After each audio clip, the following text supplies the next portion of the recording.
Idineploy ang kapulisan sa mga pangunahing terminal, lansangan at apektadong ruta kaugnay ng 3 araw na transport strike na magsisimula ngayong Martes, Disyembre 9 hanggang 11.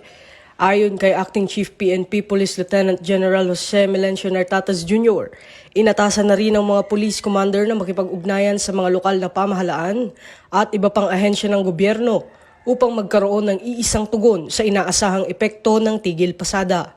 Layunin umano ng PNP na hindi lamang bantayan ang mga kilos protesta, kundi tiyaking matutulungan ang mga pasaherong maaaring ma-stranded. Naka-standby rin ang mga sasakyang pulis upang magsakay ng mga apektadong commuter.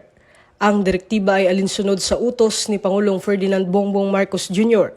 sa pamamagitan ng Department of Interior and Local Government upang masiguro ang kaligtasan ng publiko at tuloy-tuloy ang mahalagang serbisyo sa kabila ng welga. Una nang inanunsyo ng Grupong Manibela ang nationwide transport strike bilang protesta sa mabigat na multa at mabagal na proseso ng mga dokumento sa ilalim ng consolidation program. Samantala, tinitiyak naman ng PNP na pananatilihing mapayapa at maayos ang sitwasyon tulad ng mga nagdaang transport strike na walang naitalang malaking insidente. Ito ang bagong PNP para sa bagong Pilipinas. Serbisyong mabilis, tapat at nararamdaman.